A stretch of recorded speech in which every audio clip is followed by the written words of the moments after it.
اب پہلی بات تو یہ سوچئے، کیا انسان ہر وقت نماز پڑھتا ہے، ہمیشہ روزہ رکھتا ہے؟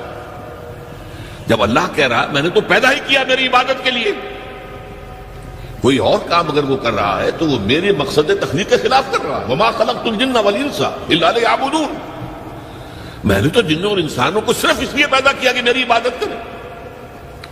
تو اصل میں بات کیا ہے، یہ نماز، روزہ، حج اور زکوٰۃ یہ بھی عبادات تو ہیں، اصل عبادت کچھ اور ہے۔ اصل عبادت کیا ہے؟ الحمدللہ وکفا والصلاة والسلام علی عبادہ الذین اصطفیٰ، خصوصاً علی افضلہم وخاتم النبیین محمد الامین وعلی آلہ وصحبہ اجمعین۔ اما بعد فاعوذ باللہ من الشیطان الرجیم، بسم اللہ الرحمن الرحیم۔ رب اشرح لی صدری ویسر لی امری واحلل عقدۃ من لسانی یفقہوا قولی۔ اللہم ربنا الہمنا رشدنا واعذنا من شرور انفسنا، اللہم ارنا الحق حقا وارزقنا اتباعہ وارنا الباطل باطلا وارزقنا اجتنابہ، اللہم وفقنا لما تحب وترضى، آمین یا رب العالمین۔ معزز حاضرین اور محترم خواتین، السلام علیکم ورحمۃ اللہ وبرکاتہ۔ آپ کے علم میں ہے کہ میرا آج کی گفتگو کا عنوان ہے کلمہ طیبہ، اور اس کے حوالے سے یا اس کی روشنی میں ہمارے دینی فرائض۔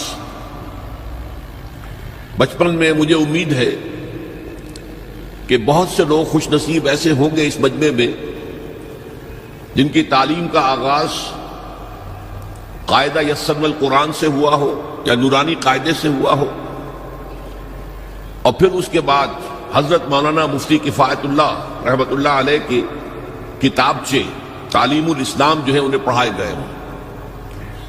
ظاہر بات ہے کہ آج کل وہ رواج ختم ہو چکا ہے، آج کا ہمارا دور مادہ پرستی کا ہے۔ ہماری تعلیم میں بھی آپ کو معلوم ہے کہ کنڈر گارٹن جو ہے اس سے بات شروع ہوتی ہے، اور ممی اور پاپا یہ الفاظ جو ہیں وہ بچوں کو سکھائے جاتے ہیں، اللہ اور اس کے رسول کا نام عام طور پر نہیں پڑھایا جا رہا۔ لیکن یاد ہوگا آپ کو کہ اس سلسلے میں سب سے پہلے ایمان مفصل، ایمان مجمل یاد کرائے جاتے تھے، ایمان کیا کیا ہے، پھر 6 کلمے پڑھائے جاتے تھے۔ یہ 6 کلمے یوں سمجھیے کہ اسلام کی تعلیمات کا لب لباب اور خلاصہ ہے۔ ان میں سے پہلے 2 کلمے کیا ہیں جو اہم ترین ہیں؟ کلمہ طیبہ، لا الہ الا اللہ محمد الرسول اللہ صلی اللہ علیہ وسلم۔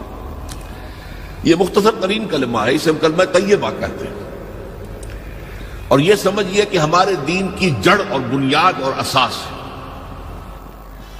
دوسرا کلمہ اسی میں لفظ شہادت کا اضافہ ہو کر اشہد ان لا الہ الا اللہ واشہد ان محمد الرسول اللہ صلی اللہ علیہ وسلم۔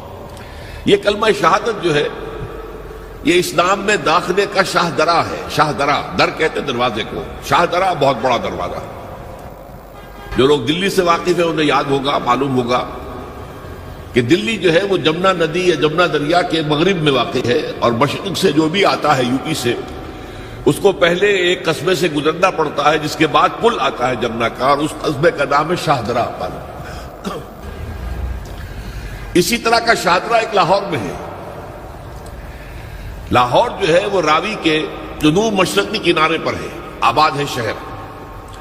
اب جو بھی پشاور سے، سرحد سے، اسلام آباد سے، پورے پنجاب سے لوگ آتے ہیں تو انہیں لاہور میں داخل ہونے کے لیے دریائے راوی کراس کرنا ہوتا ہے، لہذا وہاں بھی ایک قصبہ ہے جس کا نام شاہ درا ہے۔ شاہ درا یہ بڑا در ہے کہ جس سے داخل ہو کر آپ دلی میں یا لاہور میں داخل ہوں گے۔ اسی طرح میں نے عرض کیا کہ اسلام میں داخلے کے لیے شاہ درا جو ہے وہ ہے اشہد ان لا الہ الا اللہ واشہد ان محمد رسول اللہ صلی اللہ علیہ وسلم۔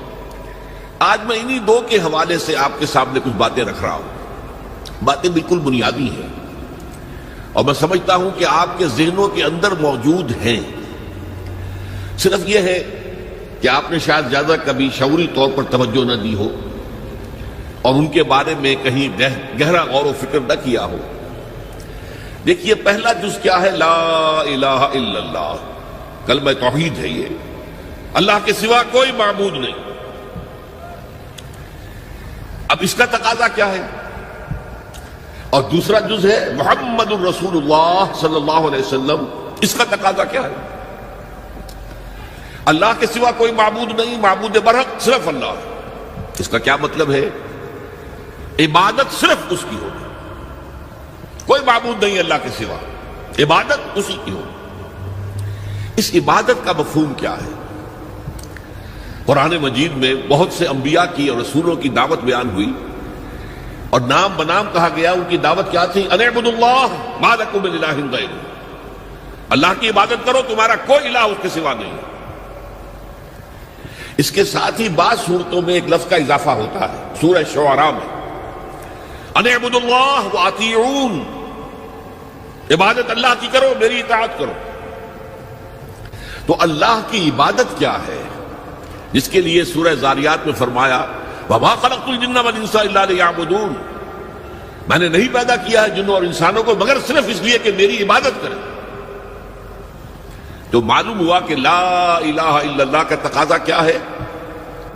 ہمہ تن ہمہ وقت اللہ کی عبادت۔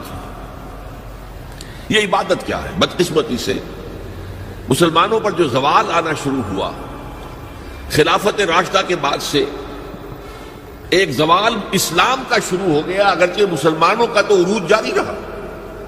دور بنو امیہ میں، دور بنو عباس میں دنیاوی اعتبار سے سطوت، شان اور شوکت بڑھتی چلی گئی، لیکن اسلام جو ہے اس کے اندر زوال شروع ہو گیا۔ سب سے پہلا زوال کیا آیا؟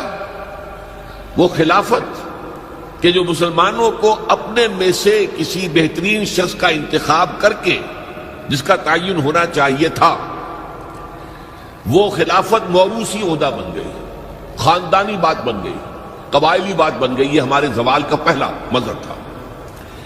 بہرحال اس کے بعد رفتہ رفتہ ہمارے تصورات بھی کچھ محدود ہوتے چلے گئے، ہوتے ہوتے بات یہاں تک پہنچی کہ عبادت کا مطلب ہے نماز، روزہ، حج اور زکوٰۃ۔ اب پہلی بات تو یہ سوچئے، کیا انسان ہر وقت نماز پڑھتا ہے، ہمیشہ روزہ رکھتا ہے؟ جب اللہ کہہ رہا میں نے تو پیدا ہی کیا میری عبادت کے لیے، کوئی اور کام اگر وہ کر رہا ہے تو وہ میرے مقصد تخلیق کے خلاف کر رہا ہے۔ وما خلقت الجن والانس الا لیعبدون، میں نے تو جنوں اور انسانوں کو صرف اس لیے پیدا کیا کہ میری عبادت کریں۔ تو اصل میں بات کیا ہے؟ یہ نماز، روزہ، حج اور زکوٰۃ یہ بھی عبادات تو ہیں، اصل عبادت کچھ اور ہے۔ اصل عبادت کیا ہے؟ عبد کہتے ہیں غلام کو۔ غلام پچھلے زمانے کا تصور کیجئے، یہ ایسا نہیں تھا جیسے آپ کسی کو ملازم رکھ لیں۔ آج امپلائر امپلائی ریلیشن شپ یہ اور ہے۔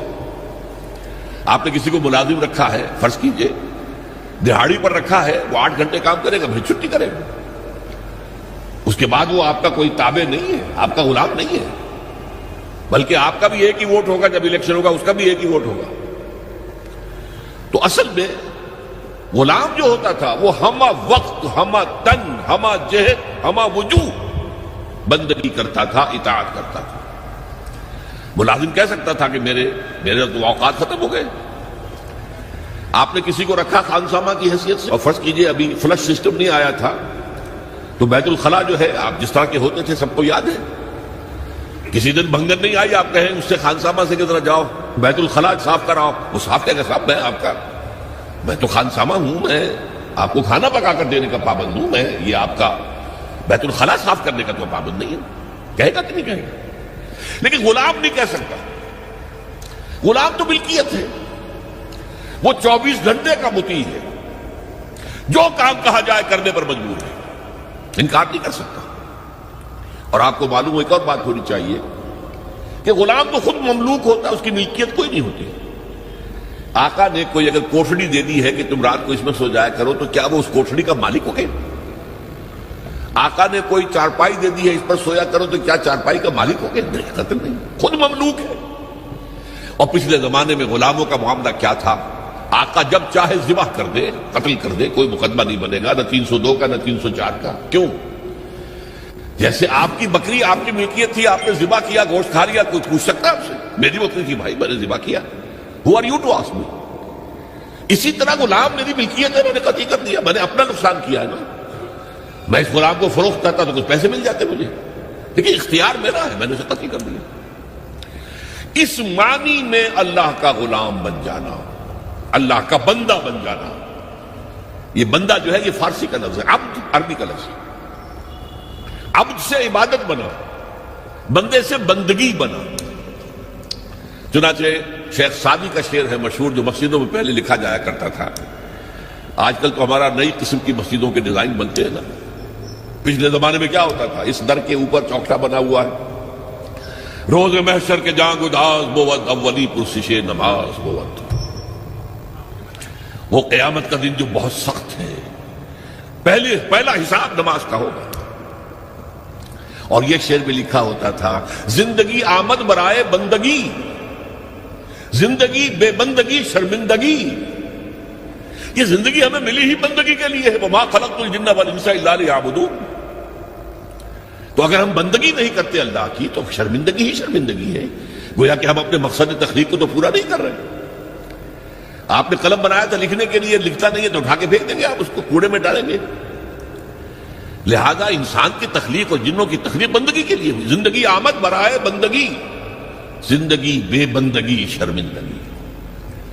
یہ ہما وقت، ہما تن، ہما وجوہ، ہما جہد اللہ کی اطاعت، یہ ہے عبادت۔ اس عبادت کے لیے عبادات ہمیں دی گئی ہے۔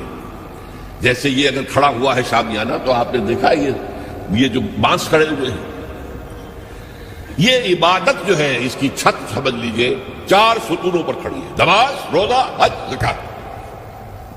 نماز کس لیے؟ تاکہ 5 مرتبہ تازہ کر لو اللہ سے عہد بندگی، ایاک نعبد و ایاک نستعین۔ کہیں بھول مت جانا، صبح ہوئی ہے پہلے اپنا اللہ سے بندگی کا عہد تازہ کر لو، پھر دکان پہ جانا، پھر دفتر میں جانا، اور پھر دوپہر میں پھر نکلو، پھر تازہ کرو۔ وہ آپ کا لنچ آور ہوگا لیکن اس میں اللہ کو پہلے یاد کرو۔ پھر جب بہت زیادہ ایکٹیویٹی کا ٹائم ہوتا ہے شام کا، پھر یاد کرو اللہ کو عصر کے وقت، پھر مغرب کے وقت، پھر رات کو عشاء۔ 5 دفعہ یاد کرو اقم الصلاۃ عن ذکری، کہ تمہیں یہ بات یاد رہے کہ ہم اللہ کے بندے ہیں اور ہمارا کام بندگی ہے، ہما تن، ہما وجوہ، ہما وقت اللہ کی عبادت۔ روزہ کیوں دیا؟ تاکہ نفس کے اندر جو شیطنت ہے، ان النفس لامارۃ بالسوء، اس نفس کو کنٹرول کرنے کی عادت ہو جائے۔ بھوک برداشت کرو، کسی وقت کھانے کو حلال چیز نہیں مل رہی تو بھوک برداشت کرو، فوراً کسی حرام شے کے اندر منہ نہ مار دو، تمہارے اندر عادت ہونی چاہیے۔ پیاس شدید لگی ہوئی ہے تو اگر کوئی صحیح مشروب نہیں ہے تو ایسا نہ کرو کہ اب کیا کریں، یہاں پر تو سوائے جو شراب کا کچھ ملتا ہی نہیں تو لو شراب ہی پیتے ہیں۔ اس کے لیے مشق کرانے کے لیے 30 دن صبح سے شام تک جائز مشروب بھی نہ پیو، جائز کھانا بھی نہ کھاؤ، تاکہ تمہارے اندر صلاحیت پیدا ہو جائے کہ باقی 11 مہینوں میں ناجائز سے تو بچو۔